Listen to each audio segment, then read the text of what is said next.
That car. That is such an amazing thing to be sitting inside of. I'm David Kirkpatrick. I don't know if anybody said that, but I'm a writer about technology, and I have a company called Techonomy. And you know what Techonomy is all about is the transformative power of technology to drive the world forward. And you know what Michael was just talking about is a lot about that. And then sitting in that car, it's just such an astonishing statement about confidence in what technology can do that you've sort of realized in a way that I don't think anybody would have expected possible, and not only in one company, but in two major companies, SpaceX and Tesla.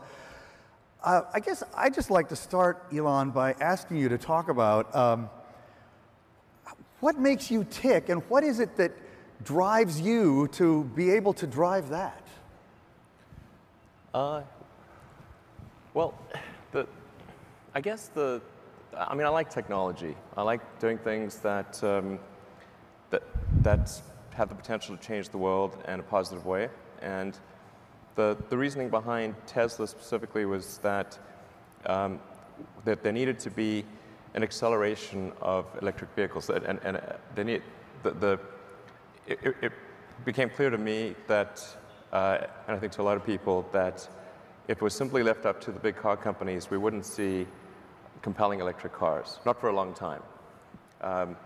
And I think that became very clear in the movie Who Killed the Electric Car, where you know, GM recalled the EV1 and then crushed them so that nobody could get them back when California changed its regulations.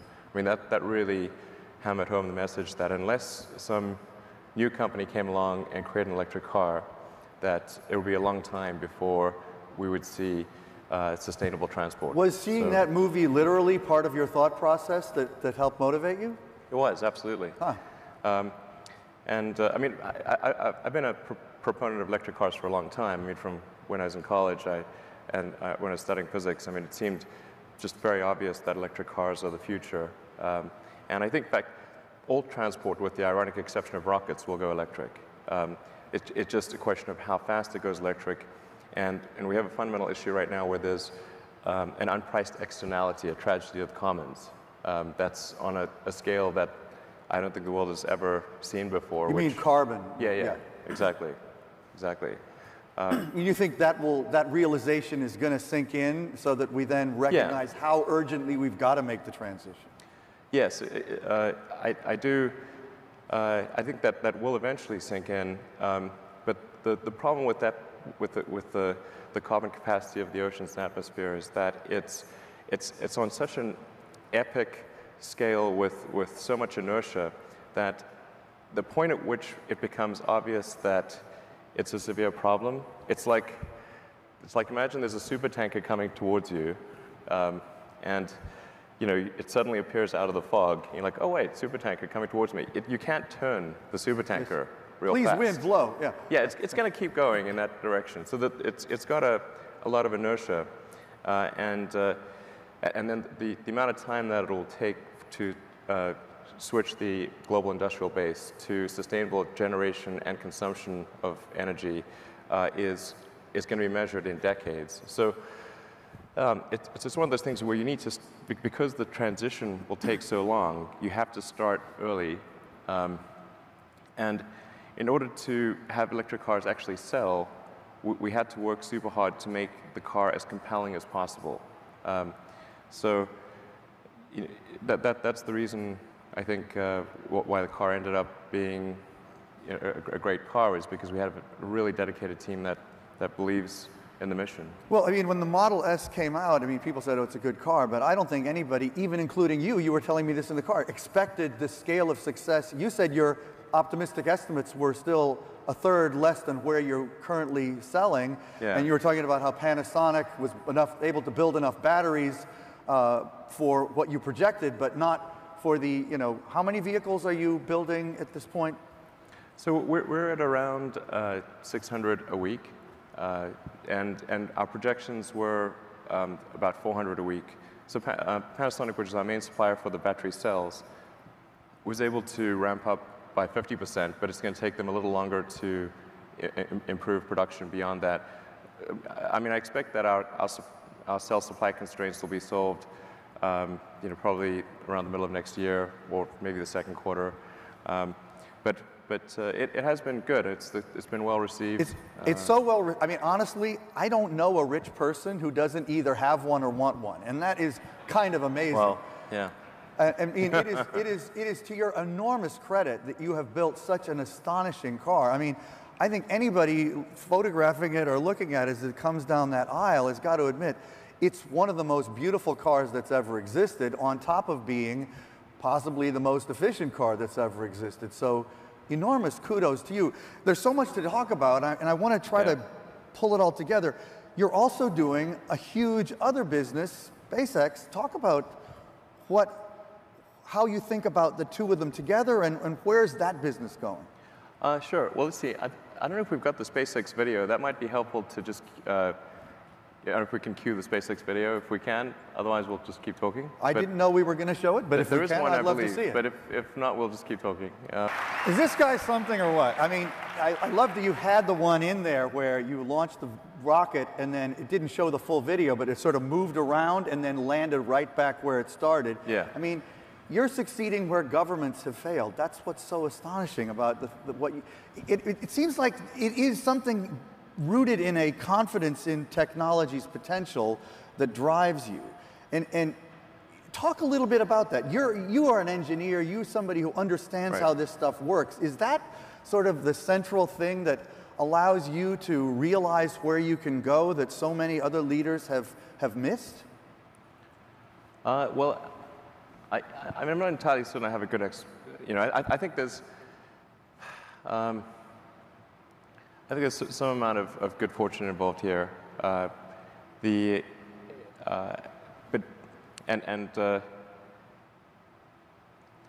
think I'm trying to think of like what's an accurate explanation here.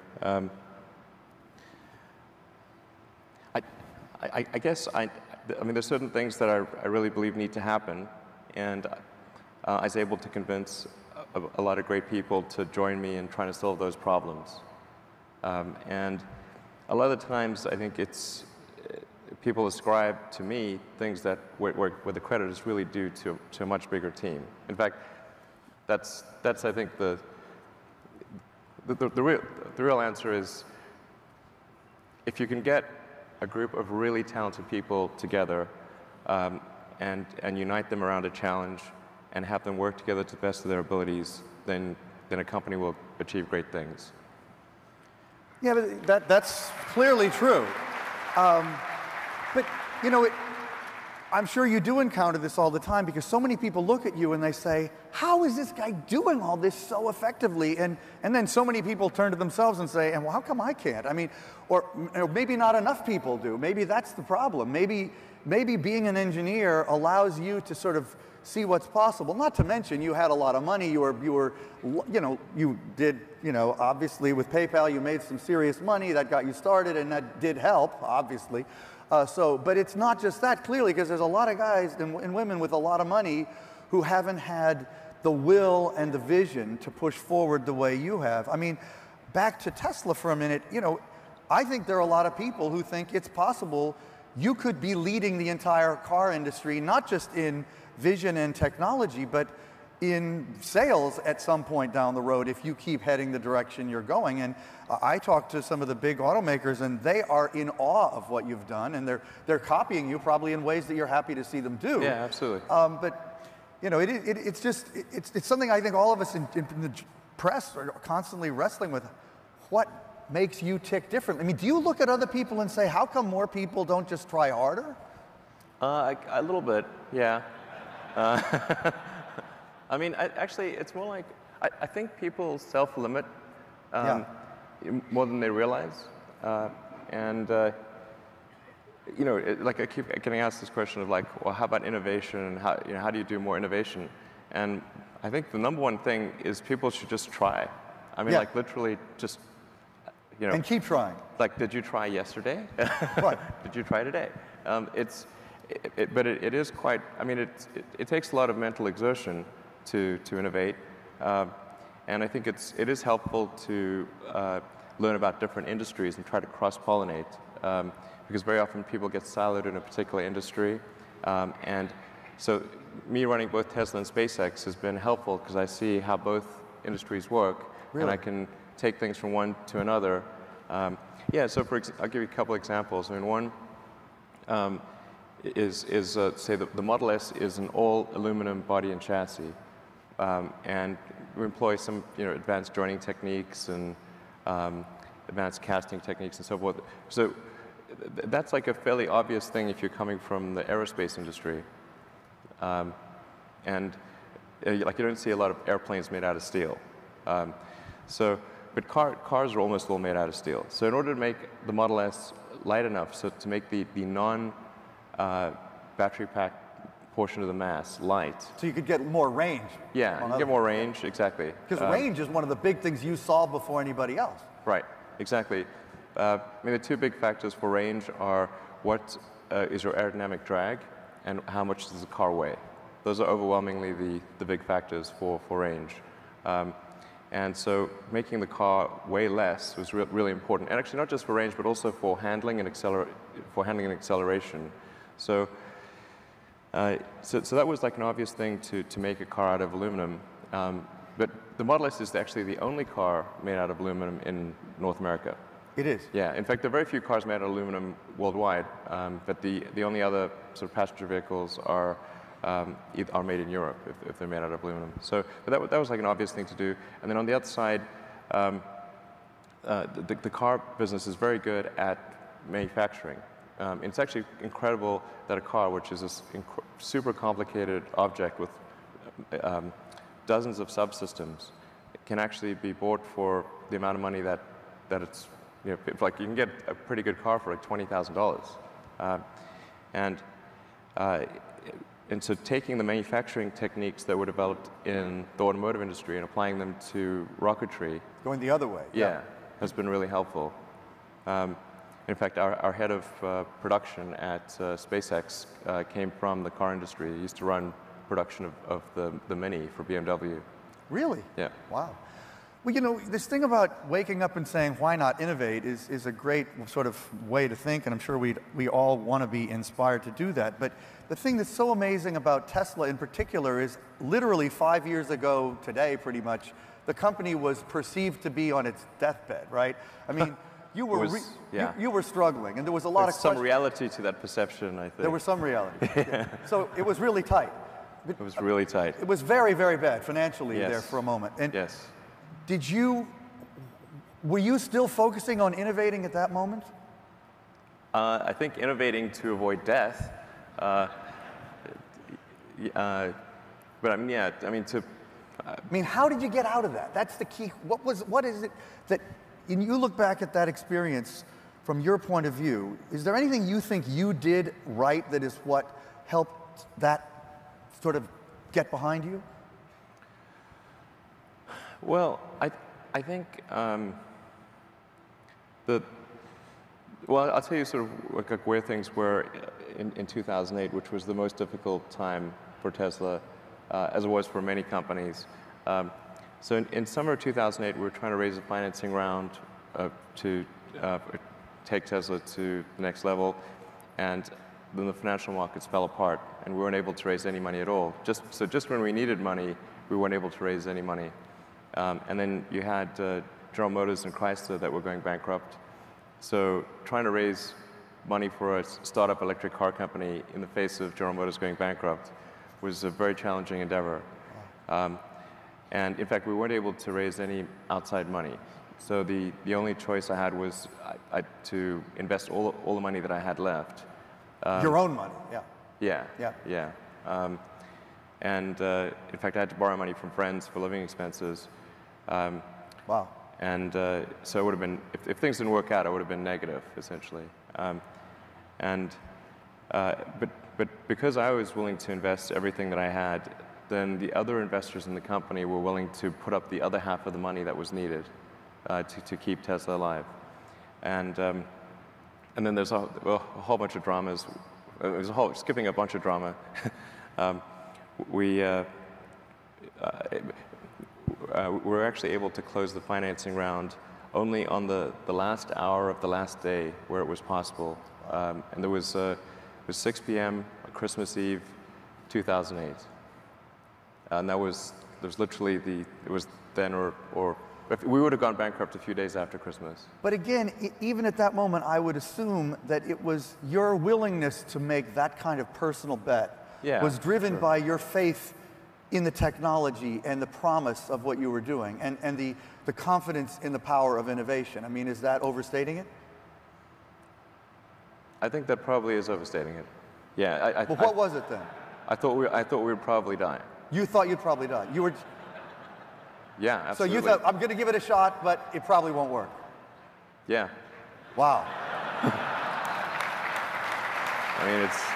And here it is. So now the company's worth $17 billion.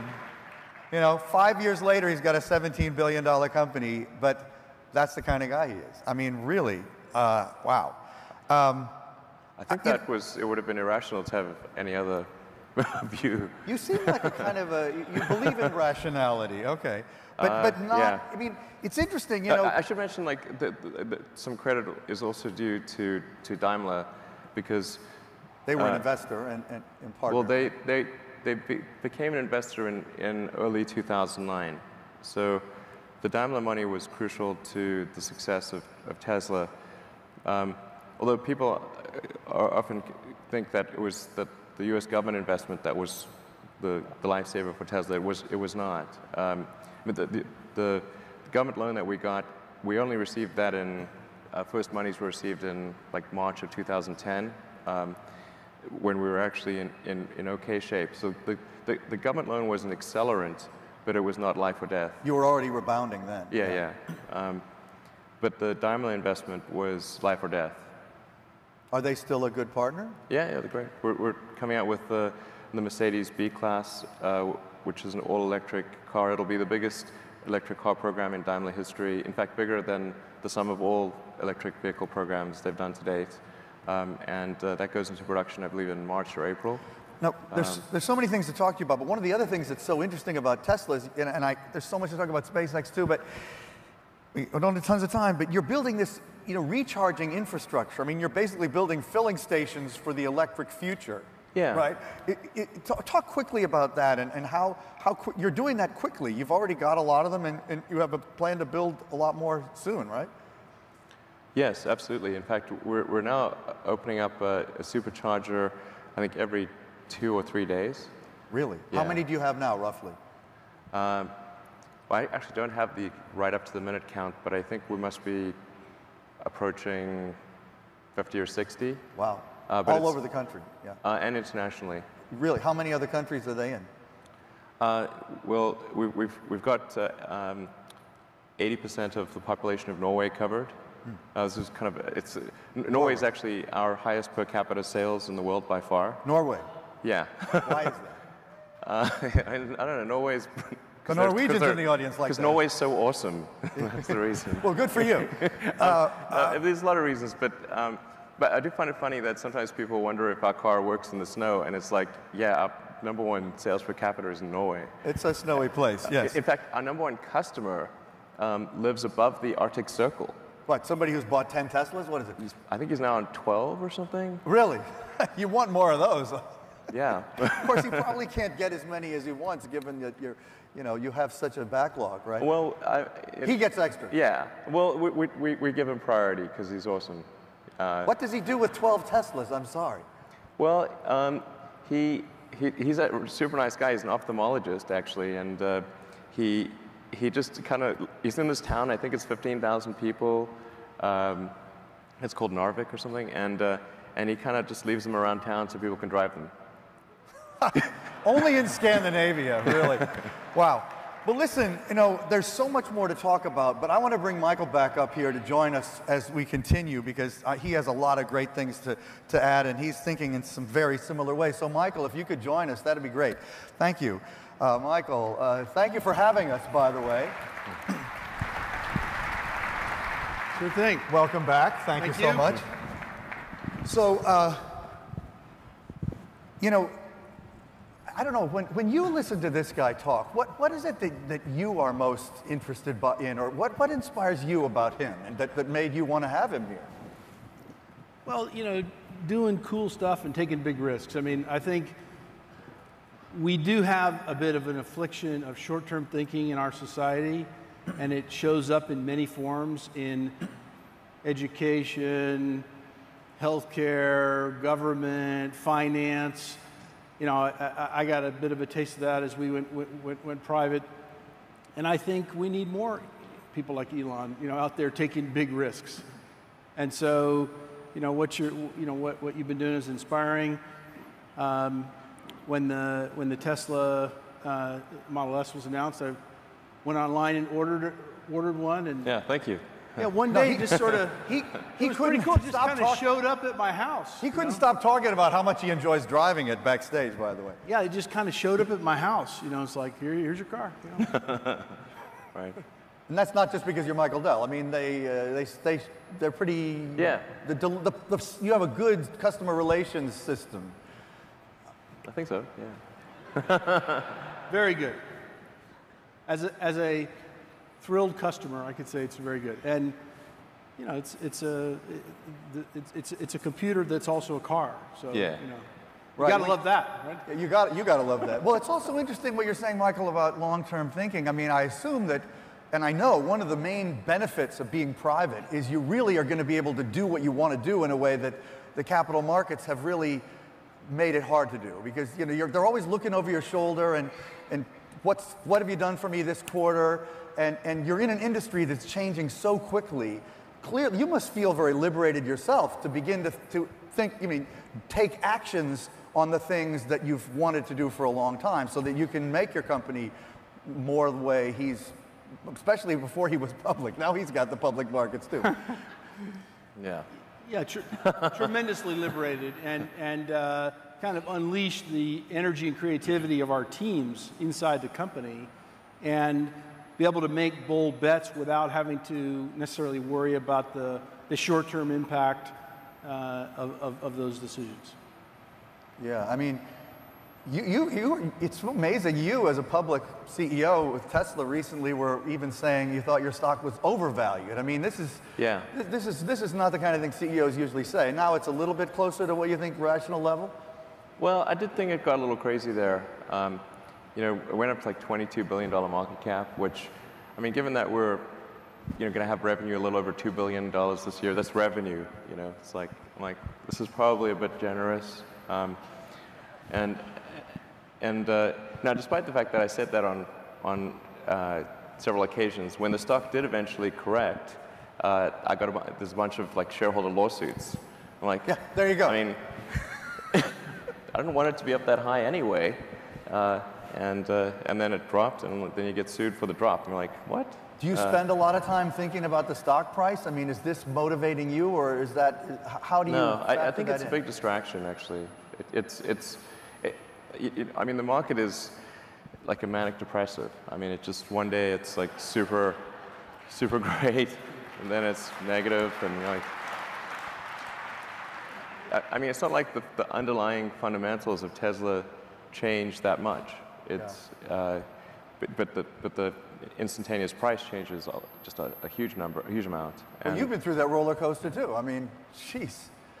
For 25 years, yes. Right. Right. Yeah, no wonder you got a big smile on your face today, right? Yeah, no, it's awesome, man. And you know, I think the public markets can absolutely play a role in providing capital, but and I'm very proud. I mean, you know, during the time we were a public company, our stock went up over 13,500%. That ain't bad. That's pretty good. Yeah, it could have been a lot worse. You know, that's 27 times better than the S&P 500 during the same period.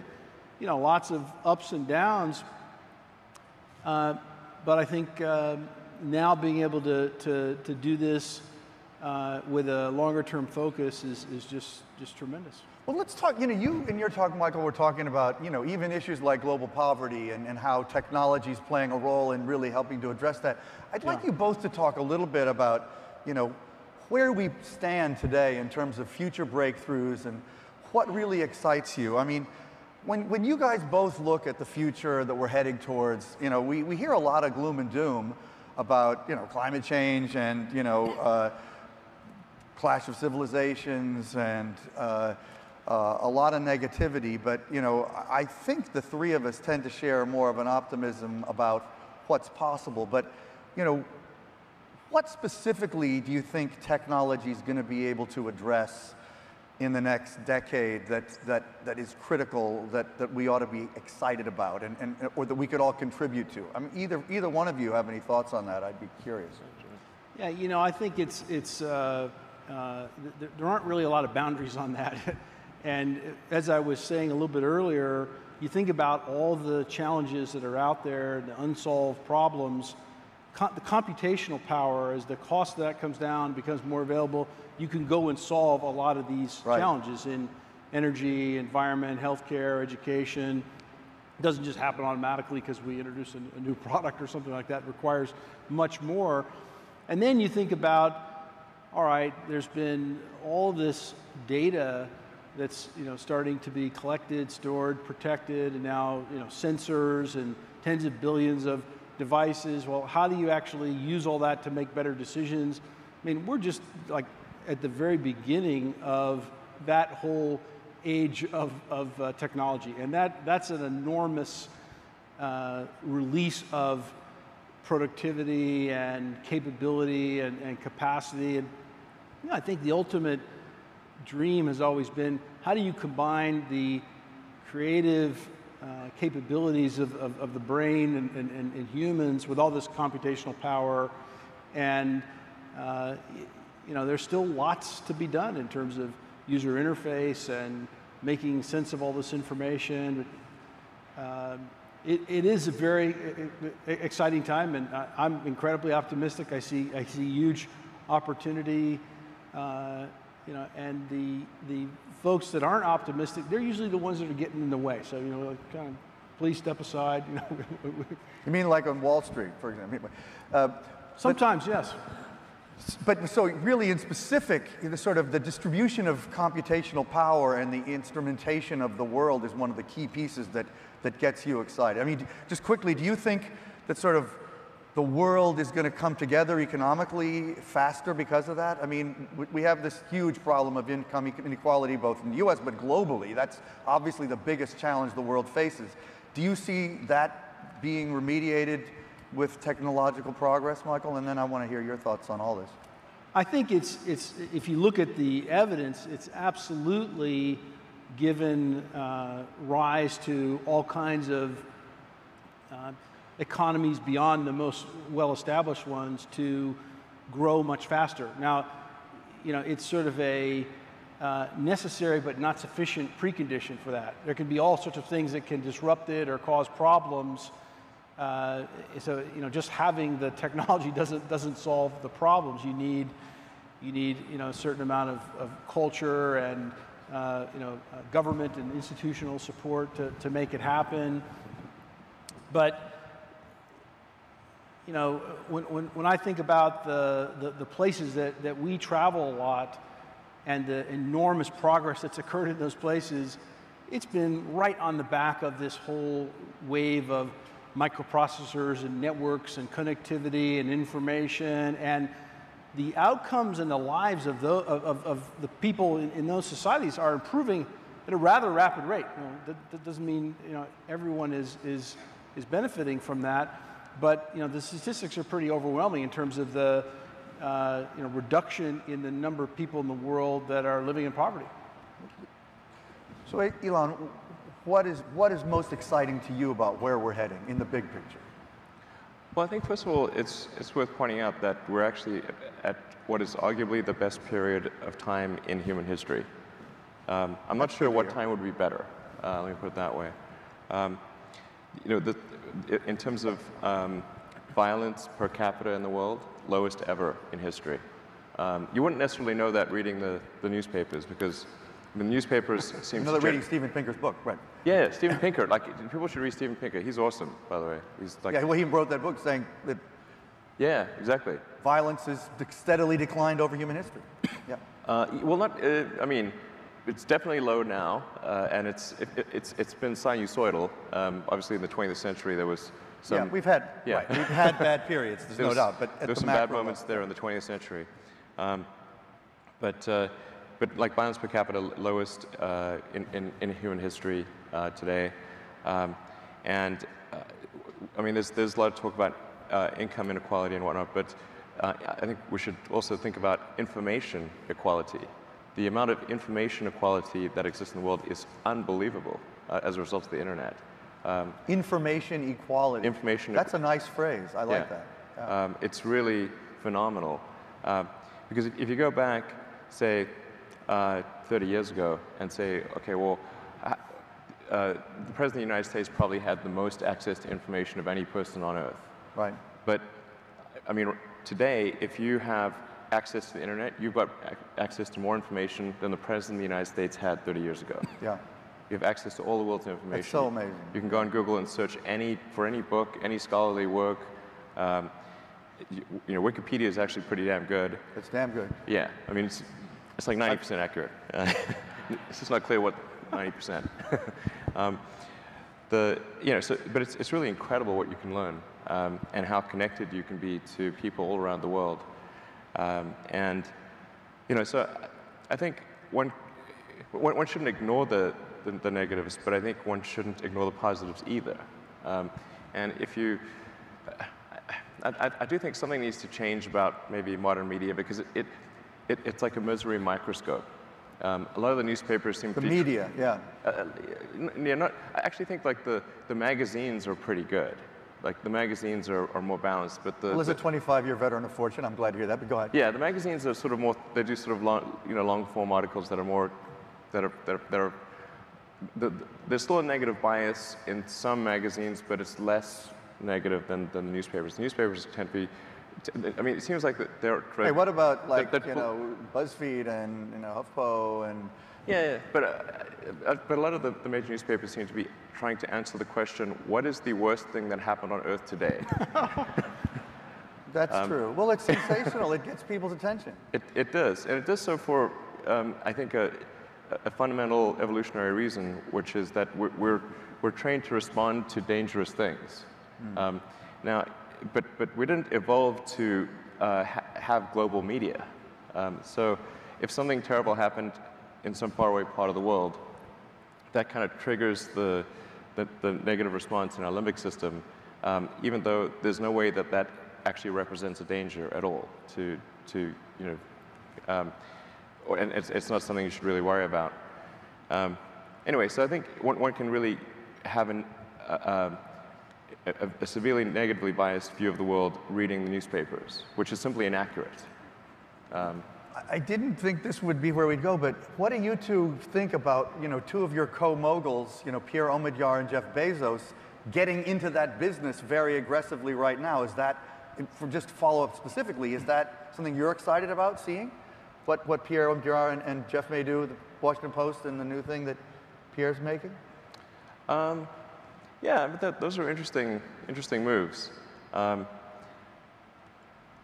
I think it's, you know, I do think that something like the Washington Post is an important institution that should be preserved, and you know, hopefully Jeff can do a good job with it. I don't totally understand the reasons for it, but I'm hopeful that'll be positive. But I mean, just your critique of media, is this like just something we will live with, or do you feel like it's something we could address? Well, I think it is something we should collectively seek to address, and you know, and I think to some degree it's going to be at the personal selection front, where people will simply choose to get their news in ways that are not from the newspaper, unless the newspaper changes. That's the fundamental driver of it. It's the action of all sort of individuals who consume news that will drive the change. And I think that is actually already happening. I mean, I get my news from Twitter. That's your primary source? Yeah. Yeah. What about you, Michael? What's your primary source of news, would you say? Well, Twitter's great for news. You know, there's certainly kind of specialty sites, and I use some of the search engines to kind of bring me news, you know, as it's happening.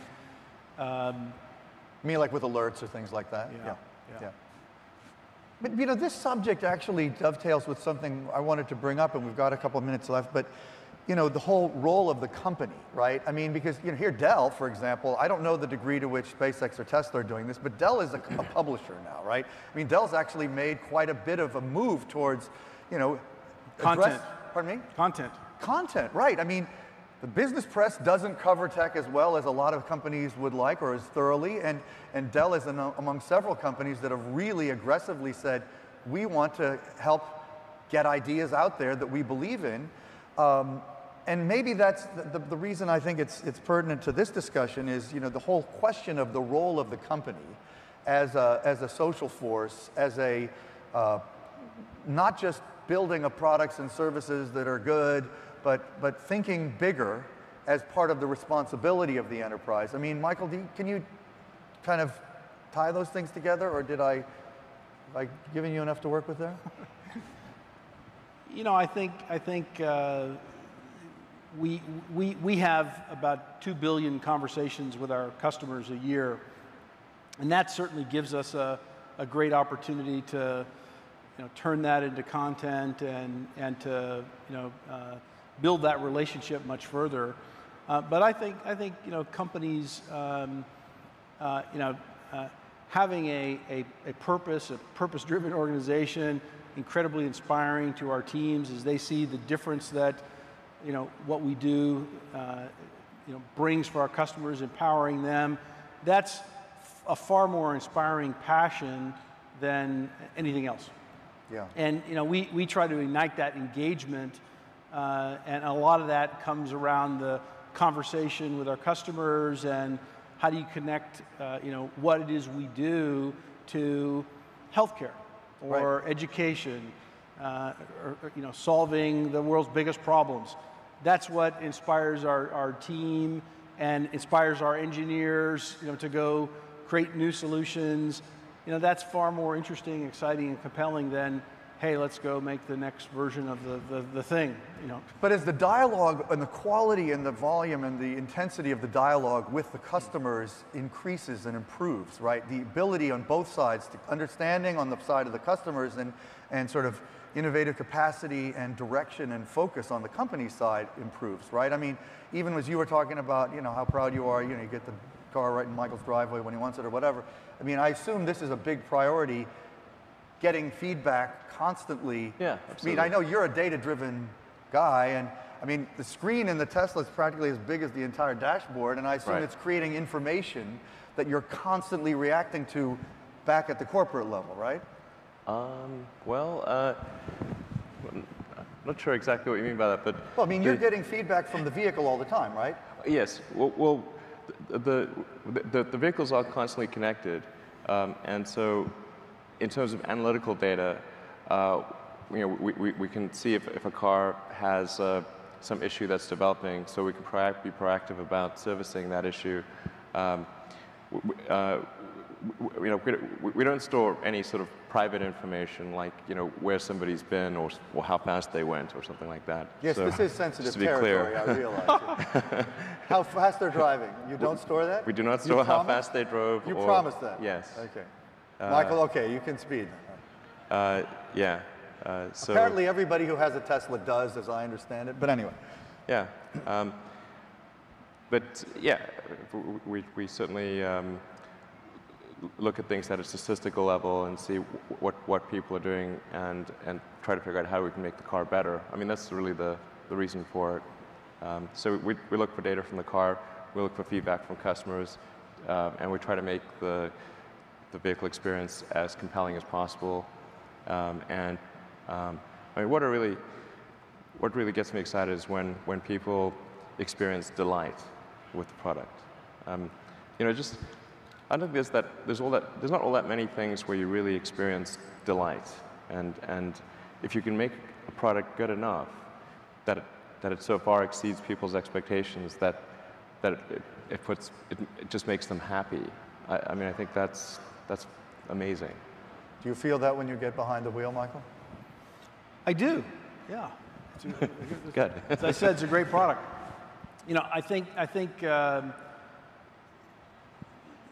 thing we see in these conversations is if a customer experiences something, chances are it's not the first time that's occurred. And so that's an incredible learning opportunity for us. So, you know, we're monitoring and protecting hundreds of millions of mission critical devices out there all over the world. If something happens out there, well, you know, it's going to be happening more than once. And so how do we proactively learn from that, fix it, you know, before the customer sees it as an issue, take that information into the next generation, the next release, and fundamentally build a better product, a better service, because we have big ears as a company. You know, which is kind of how we started the company, listening, designing the company. Well, you've been a more customer-connected company in your industry than almost any from the beginning. I mean, that was the whole model. Started with the customer and designed the company back from listening to the customer. Well, unfortunately, we have to end, and that's not a bad place to end, because I think that you're being private and the way you're talking now is really a return to the roots of Dell. It's very exciting for me as a longtime observer to see that happening. Certainly a pleasure to be up here and a privilege to be talking to the two of you in particular, so thank you so much. Thank you, Elon, for being here, and thank you, Michael. Thank you. Thank you.